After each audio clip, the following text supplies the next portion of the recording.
Are you ready? Recording in progress. Good morning, everyone. We will go ahead and get started. A copy of the Open Meetings Act is located on the table outside as well as on our website. There is also an automatic external defibrillator that is available on the back wall of our legislative chambers. Please stand for the Pledge of Allegiance. I pledge allegiance to the flag of the United States of America and to the republic for which it stands, one nation under God, indivisible, with liberty and justice for all.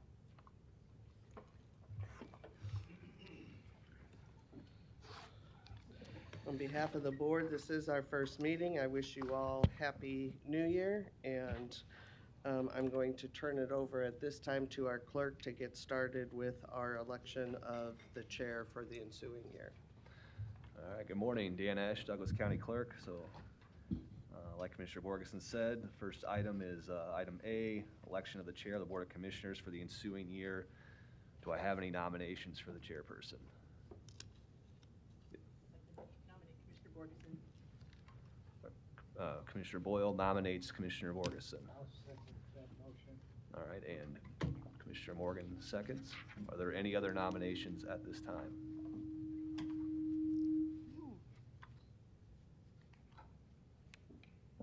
Okay, seeing none, I guess we'll do a vote here for Commissioner Borgeson. Give me one moment, please. Might only take one. Not 50. What? I didn't throw a monkey wrench into it. I better hurry up before Commissioner Friend does something. Yeah. Trying to go to 15 now. Oh, let's go Be done by 16 so we midnight. beat them. Be done by midnight. Okay, Commissioners, please vote.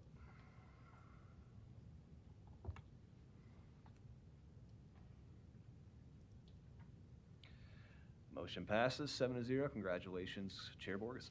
Thank you very much, and I thank the board for your support of me, and I look forward to working with each and every one of you as we pursue our agenda for next year. So thank you very much. With that, we will move on to the election for Vice Chair of the Board of Commissioners for this ensuing year. Is there any nominations for Vice Chair? I'd like to nominate Commissioner Chris Rogers as Vice Chair of the Board. Is there a second? There is a motion by Commissioner Morgan, seconded by Commissioner Boyle. Are there any other nominations for vice chair? Any other nominations for vice? Any other nominations for vice chair? I will close nominations. Please vote. One moment, please.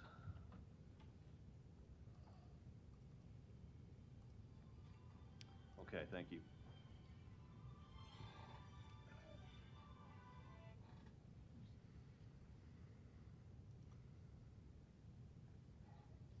Motion passes. Commissioner Rogers abstaining, other commissioners voting yes.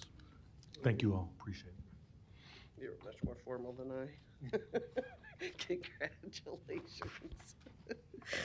All right, we will have a recess, motion to recess out of the Board of Commissioners at this juncture and enter into the agenda for the Douglas County Board of Equalization. Motion by Commissioner Morgan, or Rogers, seconded by Commissioner Boyle. Any questions or comments? Please vote. One moment, please. Ready? Yes. Those on Zoom, could you please mute?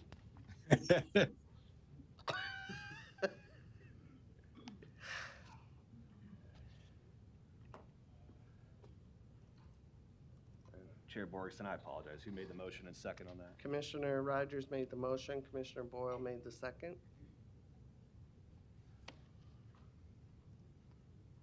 Okay, thank you.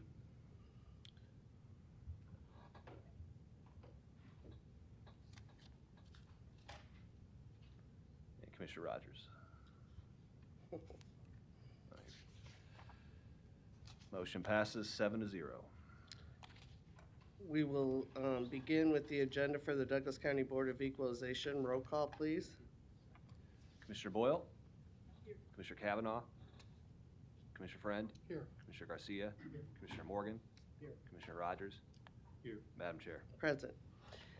Item A, approval of the minutes of the Board of Equalization meeting held Tuesday, December 20th, 2022, and call for a meeting and set Tuesday, January 24th, 2023, as a date for hearing on certified assessment corrections reflecting the addition of omitted property to the tax rolls or increased value on property. Please note on the agenda that there was a typo for the date. It should say 2023 rather than 2022. Is there a motion to approve A and B? Second. Motion by Commissioner Rogers, second by Commissioner Morgan. Any questions or comments? Please vote.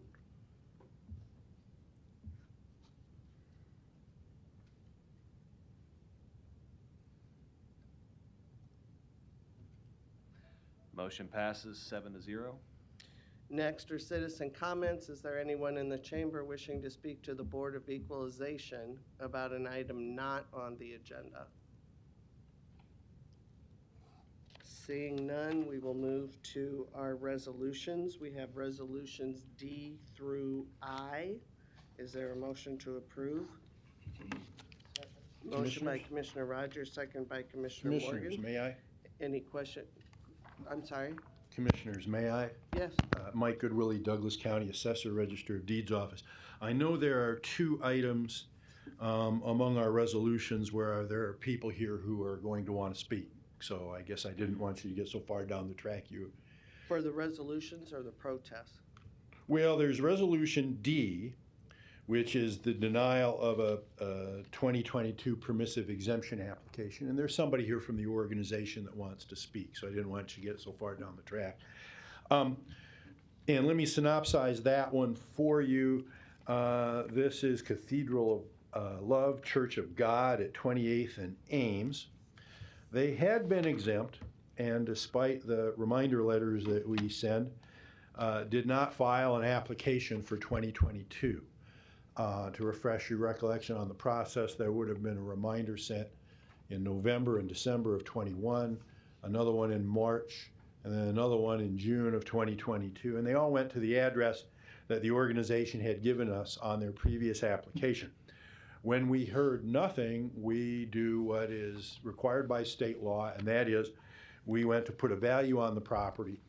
We ran it through the county board, through the certified assessment correction process, And that value was approved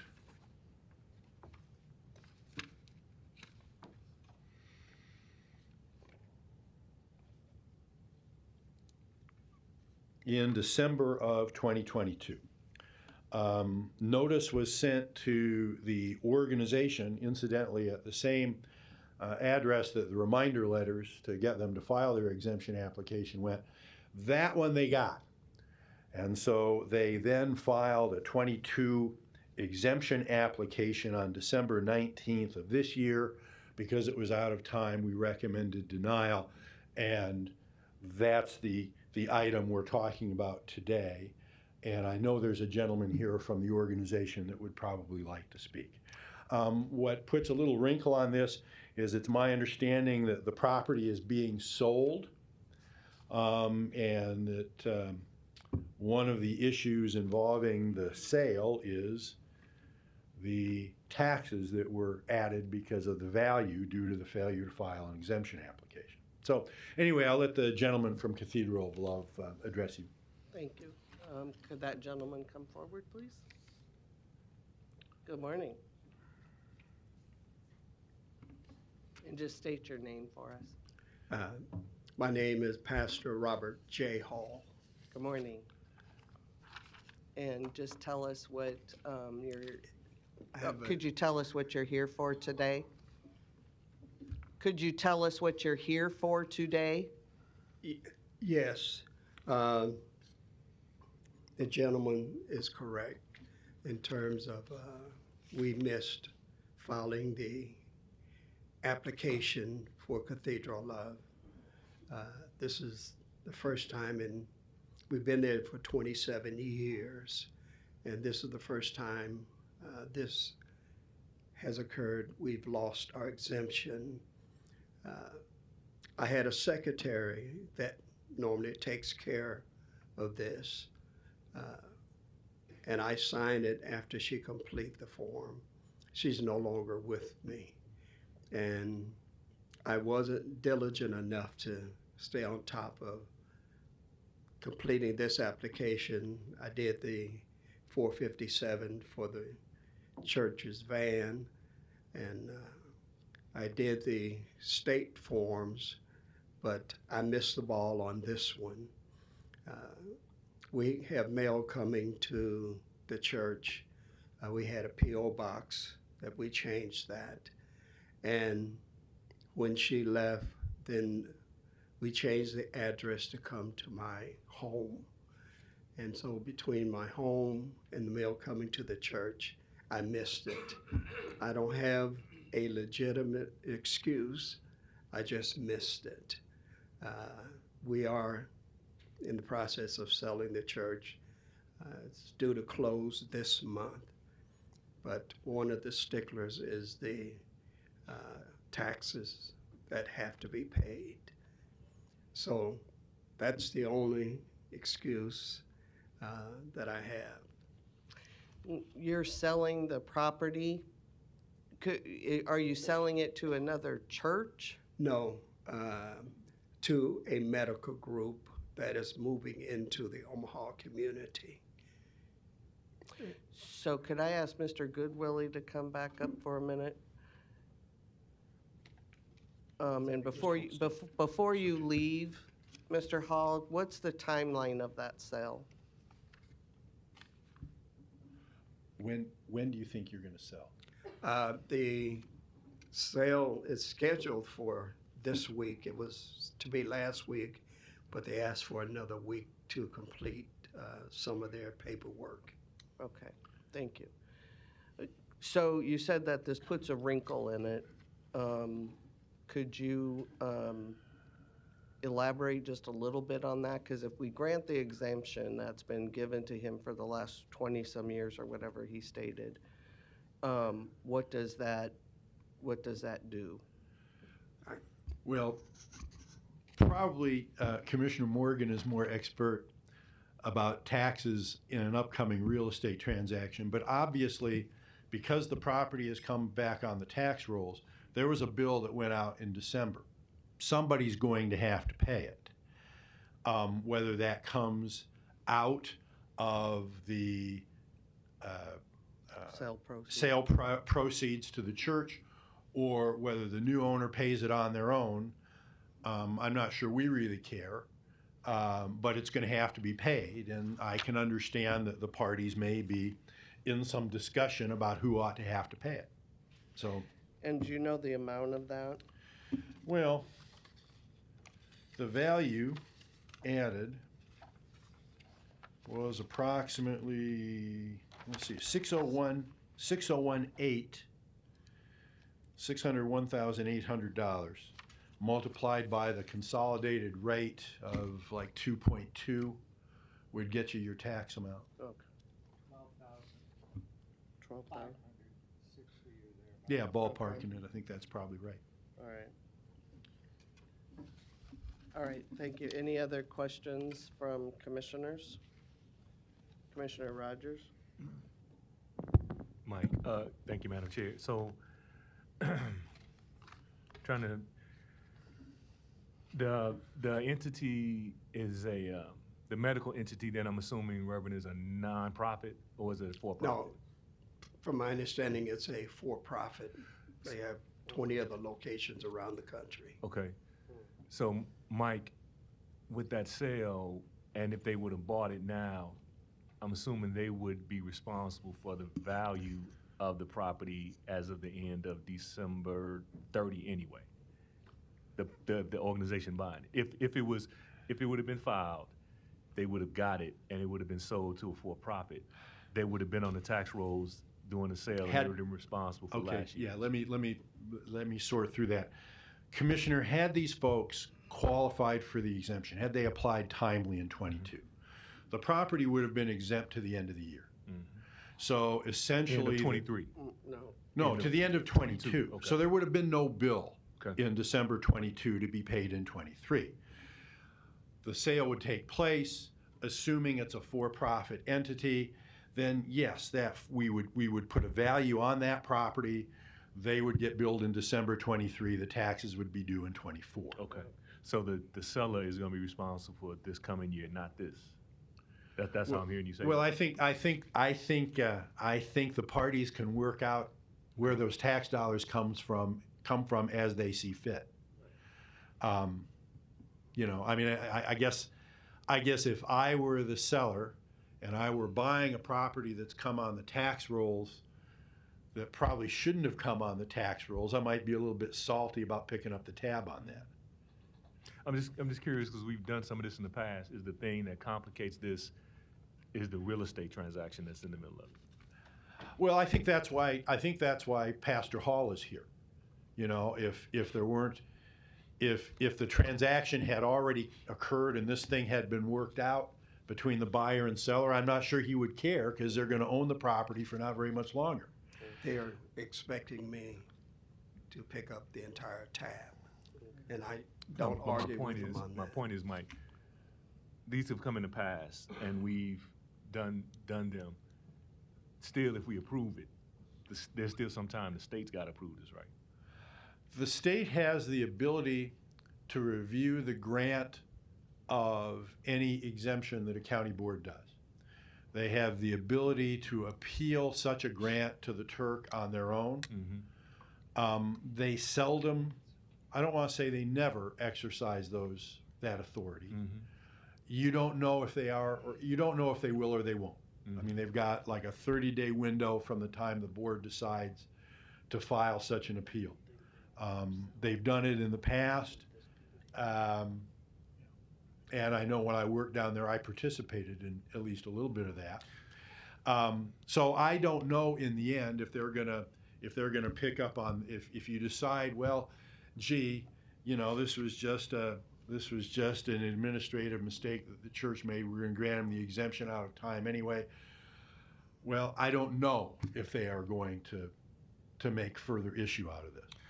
So, Madam, to my last point, if we do this like we usually do, we move to grant it to them, then I'm assuming there's some disclosure that would have to happen between the buyer and the seller to say, the Board of Equalization did this, it's subject, it could be appealed.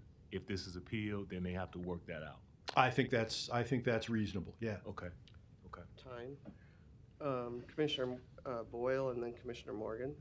Yeah, just to expand on what Commissioner Rogers was saying, if that were the case, then that means that the purchaser, would it be the purchaser or the previous owners that would be involved in that transaction? It'd be the previous owner, correct? With the state, like the appeal and everything. Well, let's say, for example, the state they say, county board, granting an exemption 6 months at a time, that's too much for us. We're going to take it down to the Turk. And let's assume they prevail for a minute. What would end up happening is it would reinstate the value here. There'd be a rebill probably. And, since the taxes tend to follow the property, I suspect the bill would get sent to the new owners. Now, would they want to pick up the ball and reach out to Mr. Hall or Pastor Hall and say, gee, Pastor Hall, we did this with the understanding that, you guys would pick up the tab on the tax bill. I don't know how that transaction would go down. So it really muddies the waters. A little bit. Yeah. Also, now this is something, state law requires us to put forth these tax bills in the first place. So we're not disputing the fact that the tax has to be paid. It's just a matter of who's doing it. It sounds like more than anything. Well, that seems to be the argument between Yeah. Pastor Hall and his Yeah. purchaser, yeah. Okay. All right. Thanks. Commissioner Morgan. I'm just not sure, and I guess I'd yield to Teresa Urick. I'm not sure we have the ability to issue that because it's past the time. Because you're way out of time. Yeah, and then the next part of that would be, it would be the previous owner that would have that liability, most likely for the last year, to pay those taxes out of the monies they received at the closing. Because if I'm buying it as of December, I'm not paying the taxes for the whole year while I didn't own it. No, But I understand would that. yield, if she'd be so kind, to Teresa to tell us if we have the authorization to make that kind of decision. Teresa York County Attorney's Office, the applicant is out of time, and there isn't a provision in the law that allows for you to go ahead and provide that. And then as it works out between the purchaser and the seller, I think who pays the taxes, that's really between them. I agree with Mr. Goodwillie on that as well. And that's what I thought, but I really respect your wisdom rather than mine. So I think probably a motion that, and I think, Mr. Goodwillie, you said you're not recommending that we do this, I don't think. No, our recommendation was, because the application was out of time, that they no longer qualify for 2022, and the application should be not denied, much in the manner that I've seen this board do with motor vehicles, where the organization applies out of time. Therefore, I'd make It's the a motion. motion already. Okay, then that, Yeah, the motion stands then. Okay. All right. And any other questions or comments from you, Mr. Pastor Hall? No, ma'am. Okay. And then, Mike, you said there was another issue on the resolutions? Well, actually, it's the, I guess it's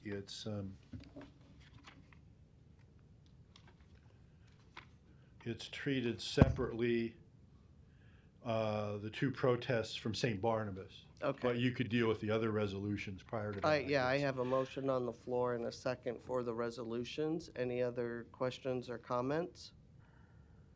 Please vote.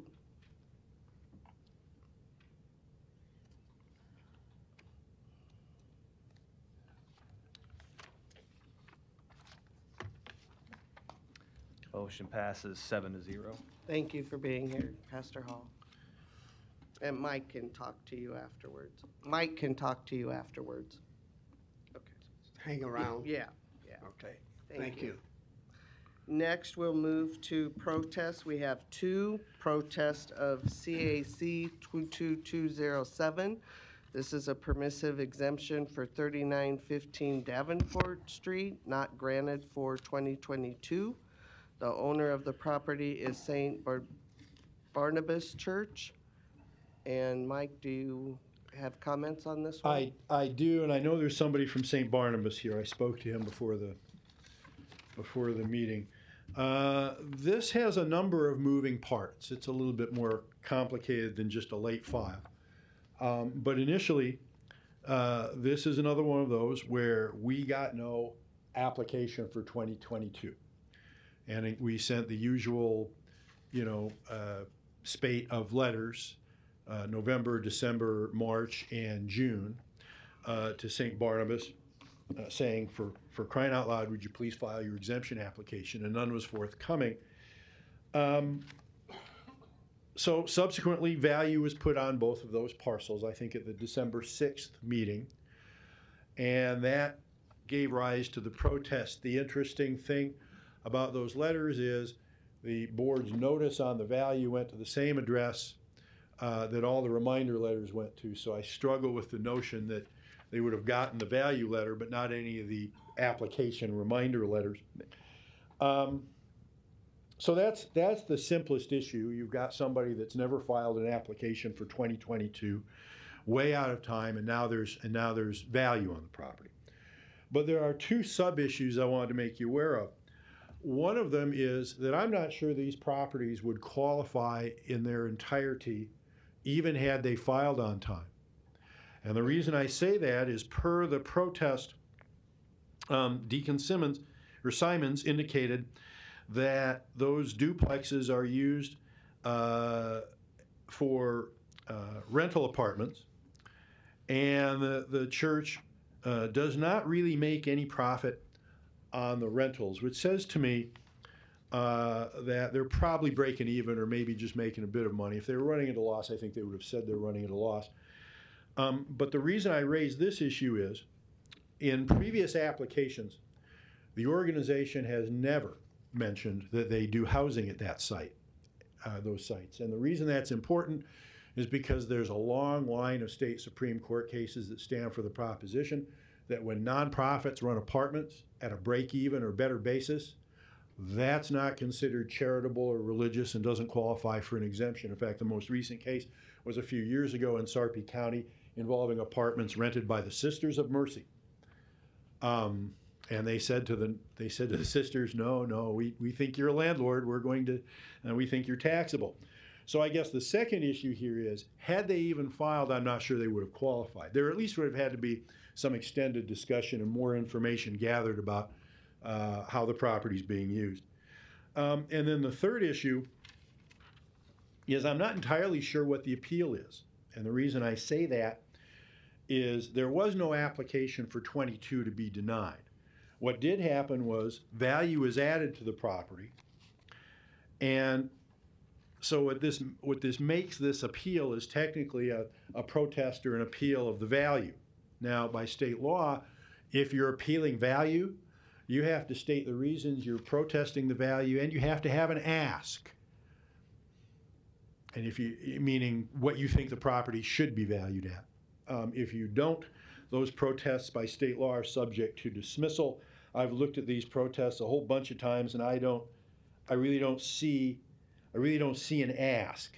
I don't see anything that addresses the valuation issue. So for all three of those reasons, we would recommend that the protest be dismissed. And I know I think Deacon Simons from St. Barnabas is here and would like to address you today. Thank you. I'd like to come forward. And if you could just state your name for the record. Deacon Simons, let's pick up both. I guess. Yeah. I'm not an expert in this. No, you're I'm an fine. expert in other things. You're fine. But what I mentioned to Mike, and I don't know if everybody had a chance to read the letter I wrote, but my family and I moved here in late 2020 from out of state, not familiar with the process here, that sort of thing. And we moved here. I was just going to kind of be the deacon at the parish, small parish in Midtown. I don't know if you're familiar with it, 40th and Dodge area. And it was just a month or two into our time here that things became apparent that there were big problems with our pastor. financial mismanagement, just a lot of problems. And so things came to light. I got on the phone with our bishop and kind of explained that basically the parish was the Titanic going down. We were on the verge of insolvency, so on and so forth. At that point, in early 2021, our bishop was pretty decisive. He removed the priest. He put me in charge as administrator of the parish. But I was just like thrown into, and if I wish I had taken a picture of the priest's office. I mean, it was just like chaos. And so, yeah, I don't know, in the meantime as to, my coming in, his chaos and all this, various notices, that sort of thing. But basically, I'm pleading for mercy is what I'm doing, and I understand if you don't want to grant mercy, it's well within your purview. But what talking about a couple things, making a profit, what I tried to explain in the letter is that these buildings are 122 years old. If you're familiar with that neighborhood, 40th and Dodge area, St. Barnabas, I would like to think, is kind of a stabilizing influence in the neighborhood. And we are trying to, save money for reserves, for tuck pointing, roof maintenance, all these things to keep the properties up nicely for the neighborhood. And, paying full boat taxes would make that a lot harder to keep these properties up for the sake of the neighborhood. So the ask was kind of implied, I guess. I mean, again, I'm not familiar with the process. I didn't know that I had to, state things in a certain way or whatever. But even if, the apartment units running kind of break even are not eligible, the church stores stuff, and I could take any of you down, I could open it up and show you the church stuff that's stored in the basements, basically like a church warehouse, if you will. I would hope would be, qualify for some sort of tax exemption, that sort of thing. So I guess that would be my ask. I mean, just kind of pleading for whatever mercy we might be able to garner here. If it's even just reducing the property taxes by a third, I would be very grateful. I know that again, it would help our small little parish in the neighborhood. So that's kind of where. Okay, well, thank you. We do have a couple of questions. Commissioner Friend? Thank you, Madam Chair. Deacon, can you say again, when did you get to the parish? What? My family and I moved into the parish October of 2020. I was placed in charge as administrator in the first quarter of 2021. And you do now have a new pastor. We have a new pastor now. When did the new Hilgendorf? Hilgendorf, yes. How long has he been there? He came in July of 2021. Okay. And if I may, just to kind of, so I know this sounds like dog ate my homework, kind of lame stuff, but Father Hilgendorf was ordained, I want to say it was like June 30th or something. So, fresh out of, the manufacturing there. And so over the course of, the past year or so, he and I have been working together to right the ship and get stuff done right. And so, I did apply, and actually this is how this came to light for us, was I applied for the exemption now, for, I guess it would be 2023.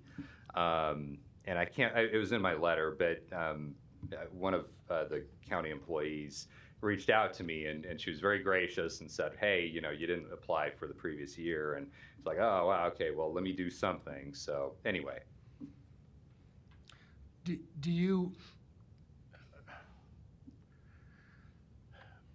Commissioner Morgan might follow up on the, and Mike might have mentioned it. I forget stuff or I don't listen very well. What's the value they're placing on the entire situation? Yeah. Peaches has a separate one. It's 151,000. I didn't look. There's, Commissioner Friend, there are two buildings. One of them is at 152-6, and the other is at, Got it. 151 even. Yeah, thanks, Mike. I'm staring at it right now. And let me touch on something else. I don't have any reason to doubt that the basement may be used for storage in that building. So perhaps worst case scenario for this organization is, had they filed and had they been forthright about how it's being used, you might have a partially taxable, partially exempt building, meaning the storage area exempt and the apartments taxable. That would have been a possibility too. Okay, go ahead. You have more time. No. I can't speak for everybody, of course, but my confusion lies in the loss of correspondence, right? What I'm wondering is there, how, so let me say it this way. How long has that property has it been used to actually lease that space to individuals, to the best of your knowledge? No, that's like a good 2, 3 through 4 years? I was going to say, that's a good question. I don't have personal knowledge from the past, but my understanding, well, if anybody's familiar, I don't know, but there was a school that was located on our premises that 1 minute. I'm sorry? Just 1 minute, his time. Go ahead. Oh, and it was, I want to say it was when I first visited the parish, it must have been 2019. Yeah, it was the year before we moved. The school was using, it was really kind of goofy, but the school was using the duplex units as classrooms. So like they'd use, Right. you know, the bedroom and the living room, that sort of thing. That was in 2019 that the school was using it. Okay. I don't, but when we moved in October of 2020, the units were rented as apartments. So at some point between 2019 and 2020, that changed. Okay. 5 seconds. So the point is, you had a tax exemption and this stuff was being used as a rental. Time. Thank you. Commissioner Morgan? Thank you very much, and appreciate what you're doing with the neighborhood right there across from Jocelyn. Right. The challenge is, I don't feel, again, it's similar to the last case, as far as being able to do something like this, to make that exemption. Secondly, you're talking about taxes of somewhere around $7,800 total on the two properties, and they did have some rental income, so all of it wouldn't be exempt probably anyway because they're receiving some rental income. If I may, Commissioner,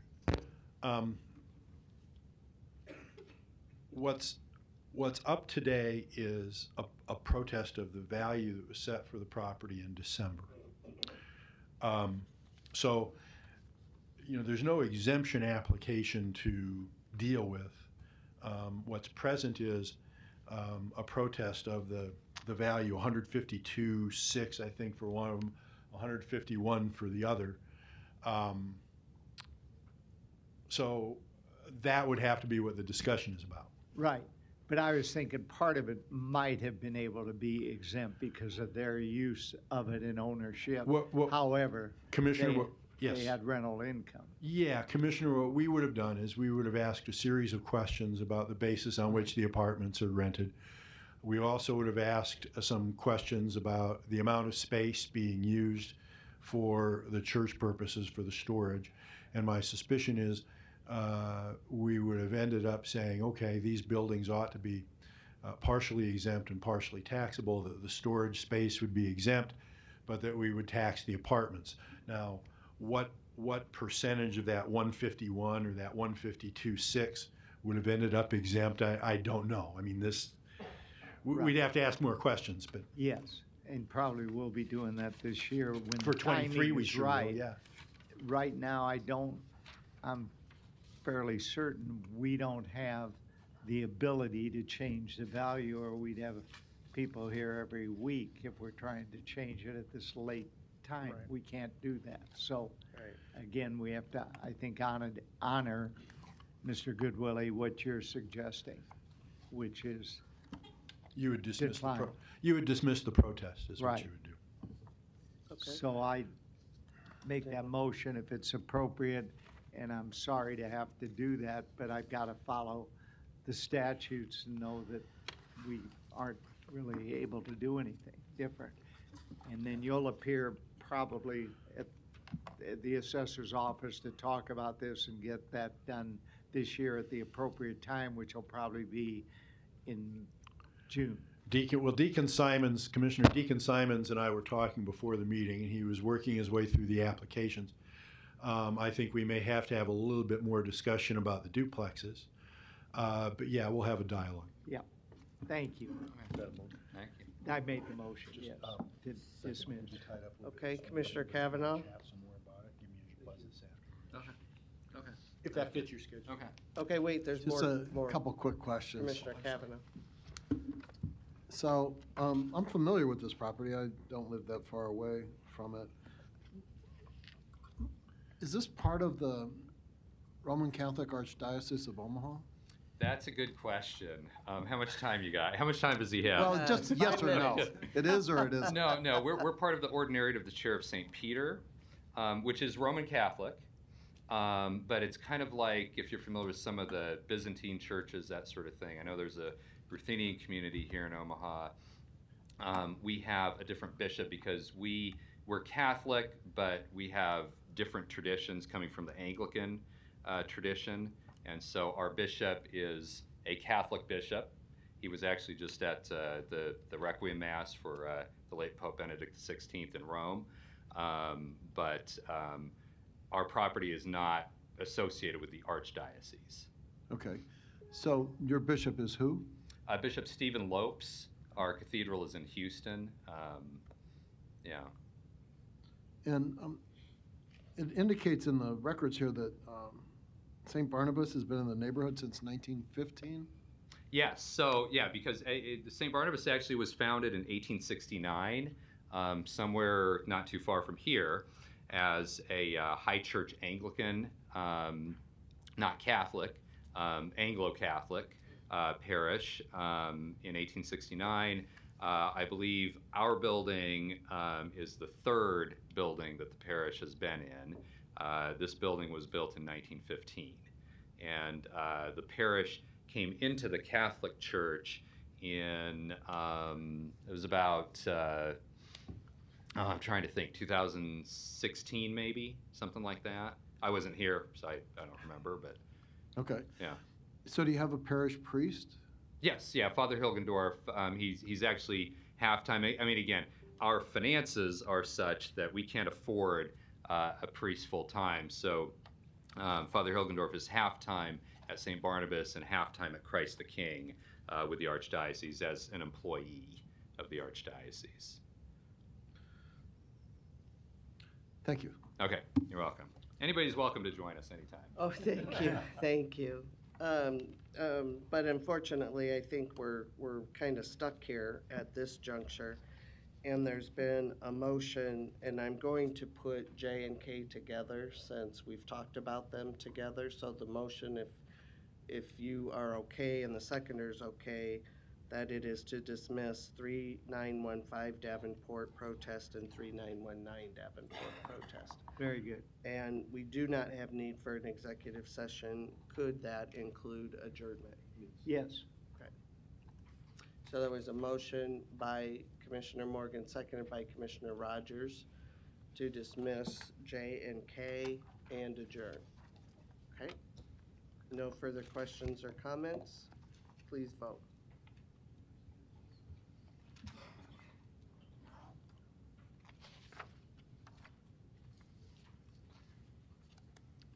Motion passes 7-0. And thank both of you for being here with us today. We will move on. The agenda for the Douglas County Board of Corrections, we've been asked that this be held off until next month. And so we're just going to, oh, no. Oh, just the tour. Oh, I misunderstood. Scratch that comment. We will move forward with the agenda for the Douglas County Board of Corrections. Roll call, please. Commissioner Boyle. Here. Commissioner Kavanaugh. Here. Commissioner Friend. Here. Commissioner Garcia. Commissioner Morgan. Yes. Commissioner Rogers. Here. Madam Chair. Present. Item 1, approval of the minutes of the Board of Corrections meeting held Tuesday, December 13th, 2022. Is there a motion to approve? So moved. Second. Motion by Commissioner Rogers, second by Commissioner Friend. Any questions or comments? Please vote.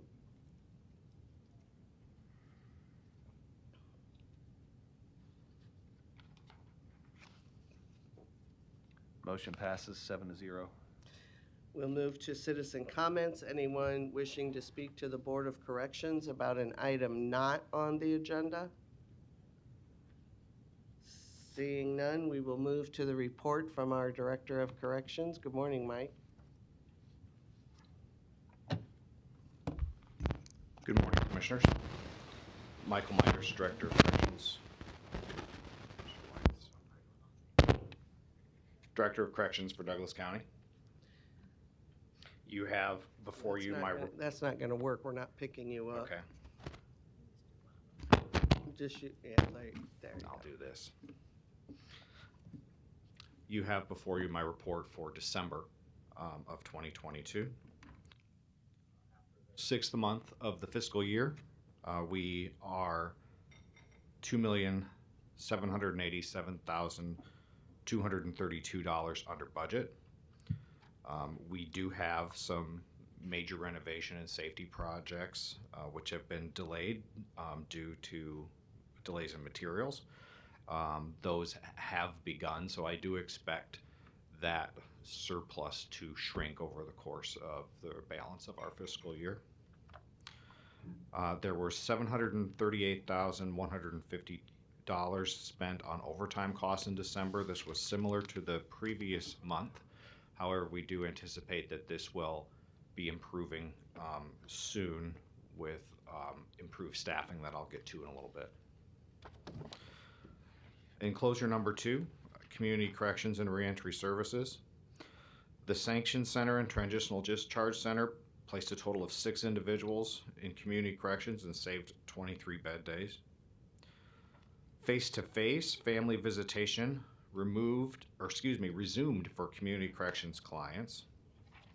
Work release admitted 6 individuals. House arrest admitted 56 individuals, and the Reentry Assistance Program, or RAP, admitted 11 individuals. 100 individuals were admitted to the therapeutic community housing units in the jail, and 3 individuals achieved a GED. Pretrial services, we are still working patiently with our vendor to integrate some data systems, so we will be able to provide you more robust reporting on our new pretrial release supervision program. However, for now, I can tell you that we placed 114 individuals on pretrial release. Over the course of the month, 499 individuals participated in 24/7 sobriety as a condition of pretrial release, and 93 individuals were supervised utilizing GPS monitors as a condition of pretrial release. Enclosure number 3, compliance. Our regular documentation is being collected for all of our compliance processes, and we are entering the final year of our ACA audit cycle. That's a 3-year accreditation and will be up for an audit again this fall for both the jail and community corrections. Enclosure number 4, personnel. 8 officers below the rank of sergeant left employment in December. This includes the retirement of Officer Lori Barnhouse, who provided more than 20 years of service to Douglas County. We wish Lori a happy and healthy retirement. Only one, however, of the voluntary departures occurred after the new FOP contract was approved. 5 officers graduated from the training academy on December 9th. We are continuing accelerated training and overlapping field training. This change allows us to complete academy classes every 4 weeks instead of 6. 7 new officers began the training academy on December 12th, and they did in fact graduate last Friday on January 6th. 8 officers began training yesterday. And I do want to say we've had a tremendous spike in applicants since the announcement of the contract. Even before we've begun advertising, we probably had more applicants in the subsequent 2 weeks from that being approved than we had in the previous 4 or 5 months at least. I believe we had 90 applicants in the first 2 weeks. Enclosure number 5, population. There was 1,160 admissions. That's a decrease from the previous month. Releases were 1,166. That's also a decrease. Our high count was 1,074 and our low count was 979. Our average daily population was 1,033. That was a decrease of 32. Again, we've been trending downward over the past couple of months. Custodial bed sanction days were 93. That was basically unchanged. The U.S. Marshal population increased. The felony pretrial population decreased. The misdemeanor pretrial population decreased. Probation violations decreased. 19% of our population were between the ages of 18 and 24. 67% of our population were minorities. 14% of our population were female. And 19% of our population were homeless or nearly homeless. Enclosure number 6, medical. There were 953 intake screenings, and there were 312 health and physical assessments. Inmates were sent out 27 times for emergent medical care. 11 of those were by 911. There were 4 hospital admissions, which resulted in 13 days of hospitalization. And there were 57 off-site specialty medical appointments during the month. And I did want to point out, as a result of the vigilance and quick actions of our admissions staff as well as our medical team, they identified an individual who was in the process of being booked in, who was still in law enforcement custody, who appeared to be in physical distress. They assessed him and immediately recommended that he go out via ambulance to a local hospital. We subsequently learned that he had life-saving brain surgery for a bleed that happened later that day. So I'll be bringing the folks in front of you who made that decision and saved a life, hopefully by the next board report. Enclosure number 7, mental health. There were 110 initial psychiatric assessments. There were 4 initial mental health assessments. There were 127 mental health infirmary placements. And commissioners, just a reminder, those are basically all suicide watches. There were 178 individuals placed on drug and alcohol withdrawal protocols. There were 7 Board of Mental Health referrals and 1 transfer to long-term psychiatric facility. In other noteworthy items, and this will be the last time that I have this COVID report to you, as I have for the last couple of years, due to changes that we've recently made in consultation with Dr. Hughes and changes with county policy civil service policy as well. We will still be, I'll still be providing some data. It just won't be quite as much as this. We did have 0 known cases of COVID-19 among the incarcerated population. However, 9 staff members did test positive. Our staff vaccination rate remains at approximately 75%. During December, we administered 40 first doses of Moderna, 8 second doses of Moderna, and 40 booster doses of Moderna. And separately at community corrections, we administered through the Douglas County Health Department 14 second doses of Moderna. And we are going to continue vaccination clinics.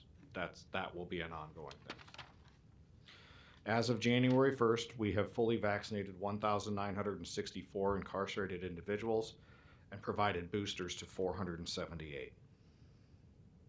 We continue educational campaigns to encourage our staff as well as our inmates to receive the Omicron-specific COVID vaccine as well as annual influenza vaccines. Our safety enhancement project began in December and will continue throughout much of 2023. When concluded, all housing units with a top tier will have state safety netting installed. Most of the top bunks in celled housing units will be replaced with improved models that we also believe will enhance inmate safety. And I want to conclude with a heartfelt thank you.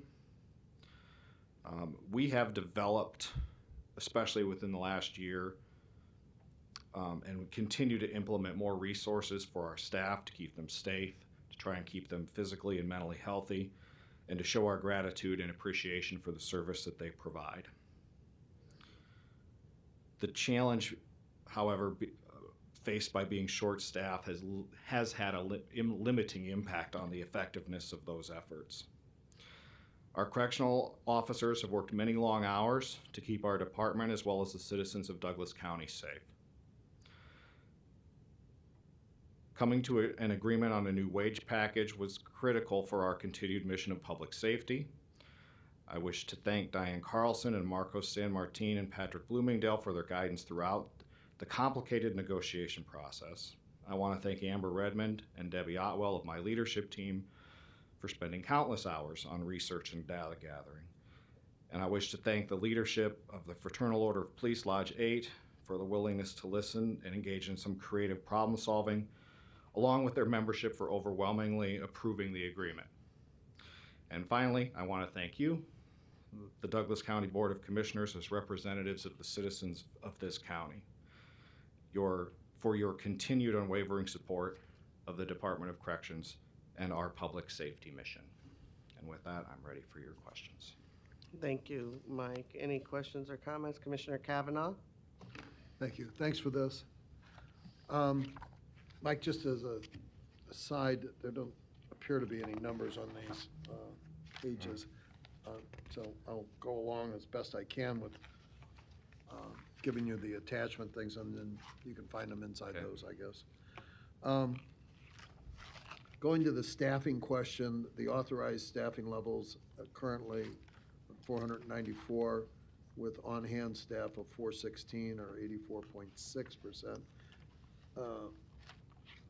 That doesn't seem to have changed much. The corrections officers, one, the largest component of that, authorized at 349 and on hand is 281, seems to have gone down since last month. Is that right? Maybe slightly. We've basically been treading water with our staffing levels over the past few months with the accelerated trainings and so forth that we've done. We have been interviewing basically 6 days a week, all day long. Sure. And that's at 80.5%. Correct. So that's down from last month, but I understand you're anticipating a turnaround on that. The numbers that you gave us at the top of that regarding people who came on and people who left, it seemed that 8 officers left in December, 5 graduated December 9th, and then did you say 7 graduated on January 6th? correct. Okay. So those 7, well, yeah, they would be counted in this total, actually. So it's like 8 out, 12 on. Correct. Basically, on Yep. those numbers. Yep. But those last ones, as sub-graduates, are not reflected in these numbers. is that- Actually, they should be because they started their training in December. Oh, I see. So they would be part of this 281 corrections Correct. officer one Yes. number. Okay. On the demographics, again, I don't have page numbers because there are none on this report. It might be good. I think in the My past apologies. there have For been. some reason, Anyhow. mine has page It's- numbers, Commissioner, so I it's in- apologize. It's in section 5. Yep. There's none on this. We have page numbers. I don't know. Sorry. Sorry. There's none on this one. So the demographics, again, show an overwhelming majority minority population, with the African-American population leading at 46.32%, followed by the white population at 33.04, Hispanic at 14.23, Native American at 3.56, Asian at 1.77, and the others at under 1%. That seems to have crawled up again a little bit, month to month. Is that right? Slightly. I mean, it has slightly. And I, Commissioners, I'm going to continue to watch our new pretrial program numbers very carefully. And, it's a little too early for me to make any judgments over something that's been in existence for a couple of months Can you yet. speak up a little? Yes, I want to say I'm going to continue to watch our new pretrial numbers Right. very carefully. It's a little too soon to make any assertions yet, but it's my hope that that program starts to level the playing field a little bit better. That would be great, and if you could make a point of highlighting that for us going forward, that'd be of great interest, I think, to see the impact of these programs that are just coming online. Absolutely. Finally, on the mental health component, it indicates that, this is, I think, in 6, that there were some diagnoses here. This is the first, second, third, fourth page. Mental health diagnosis percentage November 2022. Inmates diagnosed with mental illnesses, 874. Now, we have an average daily population here of, I think, just over 1,000, 1,033. Yeah, so that 874 is the cumulative number of people present throughout the month. That's not an average daily number. Just below that, you see the average percentage of inmates with mental illness was 41%. So if you recall, we had a little over, like around 1,160 people admitted. We also had about 1,160 people released. And so you have to put both those numbers together to get the percentage. Yep. Go ahead, keep going. Yeah, on that page, there are 3 basic numbers down at the bottom. Inmates diagnosed with mental illness, 874. But that's a cumulative number of the month. Correct. So the cumulative population for the month, the number of different people who spent at least one day in jail was 2,124, the number right above that. 874 of those 2,100 were diagnosed with a mental illness, which gets you the percentage of 41%. Okay? So it's, the line right below that is total mental health diagnoses, 1,784. Are you seeing the same number that I'm seeing? I may be looking at a different chart, but I can explain it. Mental health diagnostic percentages, Oh, November 2022. Looks like this. Yep. So that, we were on 2 different charts. I'm sorry, Commissioner. Yeah, if the pages had numbers on it, this would be a lot easier. Yes, there are oftentimes more than one diagnosis per individual. So Right. that explains why that number of 1784 is bigger than the number of 874. So the line right below that, average diagnosis per inmate, 2.04. Correct. So of this whole population, each inmate has a couple of diagnoses. Am I reading that correctly? Of those who have a diagnosis, Oh, I see. period. Average Of the- diagnosis per inmate who was with a diagnosed, Correct. not Correct. the total Not population. correct. That's Okay. correct, Commissioner. Thank you. If you go back to enclosure 6, and this deals with some mental health issues as well. On the third page of enclosure 6, it begins with the heading DCDC Mental Health Indicators. Do you see the graph I'm talking about? Yes. Okay. Just an informational question, because the graph has the vertical calibration starts at 0, 500, 1,000, 1,500, 2,000, 2,500. And the total diagnoses appears to come in, and this is January of 2020, I guess, at somewhere between 1,000 and 1,500, and then peaks out at somewhere between 1,500 and 2,000 in August. But then it goes into total diagnosis with mental illness.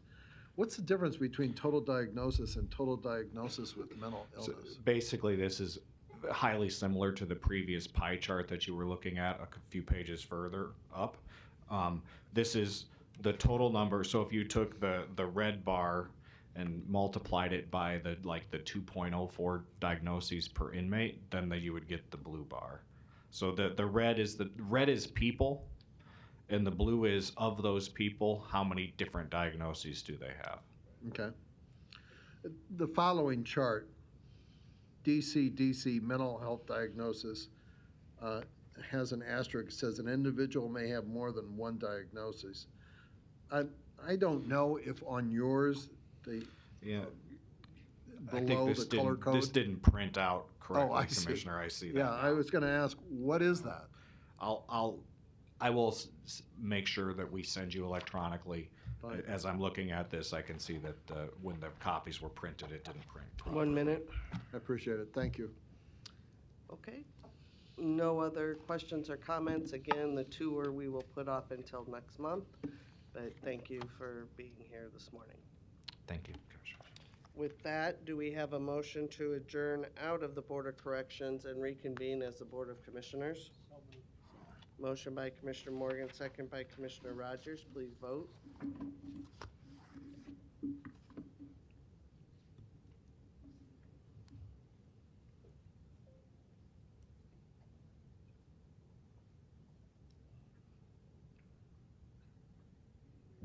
Motion passes 7-0. And can we start off with a roll call for Board of Commissioners, please? Yes, Commissioner Boyle. Commissioner Kavanaugh. Commissioner Friend. Commissioner Garcia. Commissioner Morgan. Commissioner Rogers. Madam Chair. Present. Item A, approval of the minutes of Board of Commissioners meeting held Tuesday, December 20th, 2022. Item B, approval of claims submitted for payment processed through Tuesday, January 17th, 2023, and approval of resolution authorizing the clerk to comptroller to make certain payments if a county board meeting is canceled during calendar year 2023. Is there a motion to approve A, B, and C? Motion by Commissioner Rogers, second by Commissioner Morgan. Any questions or comments? Please vote.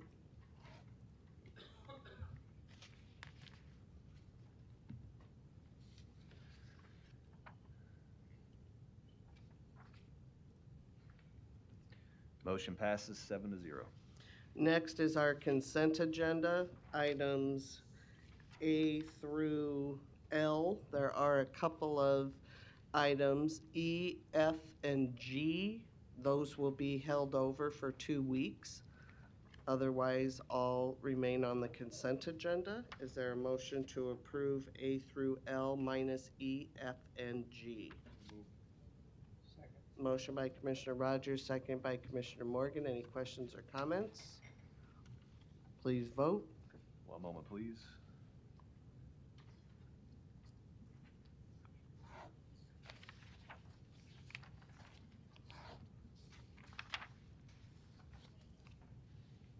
Okay, thank you.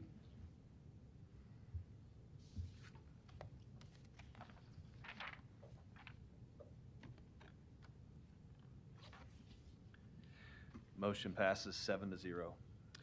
Next, we have one recognition, and this is recognizing Chief Deputy Wayne Hudson, who worked for the Douglas County Sheriff's Department for a total of 28 years. There he is. Today, we want to congratulate him on his retirement, recognize him for the dedication to the department as well as to the citizens of Douglas County. Wish him the bestest of luck on his new position, and hopefully you will enjoy your new role, but not forget us and stay in touch. Again, 28 years of a great dedicated servant to Douglas County. We thank you for your service, Chief Deputy Hudson, and I would ask for a motion to approve. Motion by Commissioner Morgan, second by Commissioner Rogers. And at this time, I would invite anyone who would like to make some comments, and that includes you, Chief Deputy. Commissioner Rogers. Wayne, in departing, just thank you for the service. I would say not only at Douglas County, but also through Noble. We can talk Divine Nine, we can talk other things of church. So I hate to see you go, but definitely understand it, and it looks like a great opportunity.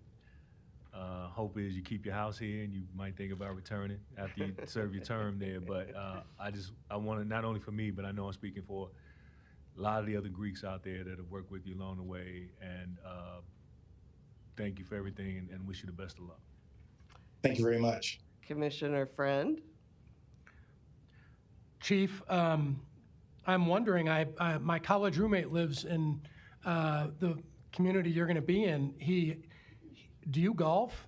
But I don't, but I can drive the golf cart. Yeah, I don't know that he's going to want that. Not the chief of police. Wayne, good luck with everything, and thanks for your service. Thank you very much. You're welcome. Commissioner Garcia. Yes, briefly, Chief Deputy Hudson and everyone else, I just want to kind of highlight the integrity that Wayne started with, and the kind of public servant that I really admire is one that always has a genuine heart for the community, is always looking to serve others and do it with humility and, again, integrity. And when you encompass all that and much more, so I just want to thank you for your service here in Douglas County. 28 years is a good chunk of time, and we were blessed to have you here for that chunk of time. Thank you. Thank you. Commissioner Kavanaugh. Thank you. I'd just like to add my congratulations to you, Chief, for your many years of dedicated public service, and a personal shout out to you on your stellar career serving the people of Douglas County. We're going to miss you, and I hope you come back to us. Stay well. Thank you. Commissioner Boyle. And I want to reiterate everything everybody else said too, but I also appreciate your willingness to educate me as a newer commissioner. When I had questions on things, you supplied me with the information I needed to make good decisions for Douglas County, and I hope you remember to continue to do that for the folks in your new position. So congratulations. Thank you. Thank you. Commissioner Morgan. Wayne, congratulations to you. And also thank you for your service, and I'll look forward to seeing you when Nebraska plays Ohio State, and you'll have on a red shirt, I'm sure. So, and if you need that, I can send you one. You take care, and look forward to seeing you. Thank you very much. And Chief, comments, and before you make your comments, you're my kind of golfer. I drive carts too. Well, commissioners, I want to say this, it was a long run. I started that department as a reserve deputy back in 1994. And looking back at it, I have no regrets. Um, I had a really long career. I had a inspiring career. The community accepted me with my community service, my community engagement, and that's something that I'm hoping to bring here in Shaker Heights, Ohio. We have a wonderful community there. We do. Do we have problems? Yes, like every other community. But what we also have is we have people that are willing to sit down and solve those problems. And this board has always shown that they've always been willing to sit down and tackle the hard problems. So I thank that community. I hope to be an inspiration to the youth there. Those individuals that come from the same neighborhoods that I came from, what they will call the challenged communities, let them know that we are bigger than the communities that we are growing up in, the schools that we attend, or who our parents are. We can strive, we can do better if we have breaks in life, we study hard, and with God behind us, we can do it. Thank you. I appreciate what the board has done. I wouldn't be here right now if it wasn't for Douglas County and the community service that I put into that community. So thank you. Well, again, thank you and best of luck to you, Chief. Thank you. With that, please vote.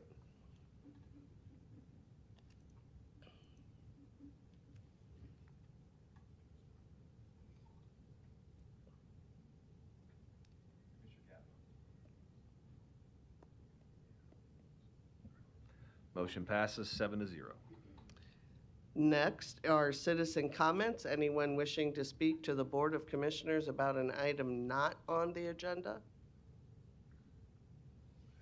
Seeing none, in committees, we have our budget report as presented. We have our weekly personnel under Human Resources, that report from Civil Service as presented. Legislative issues, we are monitoring the introduction of bills, and we will report out on January 23rd on those bills. And we do have a Community Services Committee at 1 today. We do not have need for an executive session. The meeting is in room 903, the Community Services Committee. We do not have a meeting on January 16th in observance of Martin Luther King Jr. Day, and our board will not meet on January 17th, 2023, so our next scheduled meeting is Tuesday, January 24th, 2023. And then lastly, we do have a Douglas County Planning Commission monthly meeting, Wednesday, January 18th, at 6 p.m. out at the Fitzgerald Office Building on 153rd and Maple. So before we adjourn, I see Commissioner Morgan has a comment.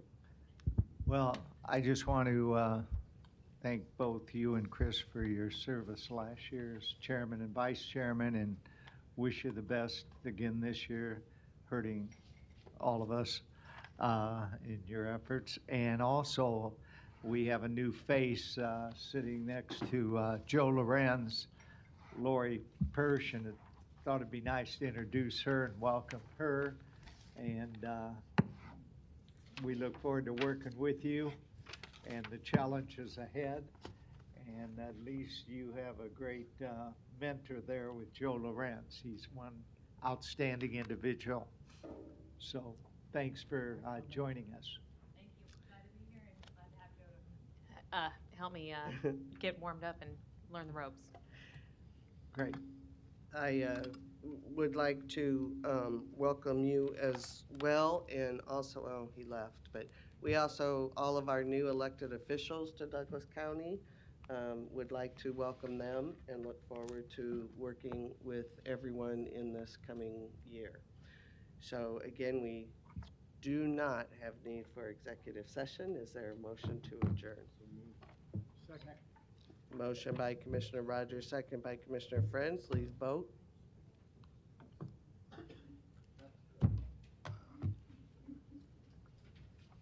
You're not making it. You got a few minutes.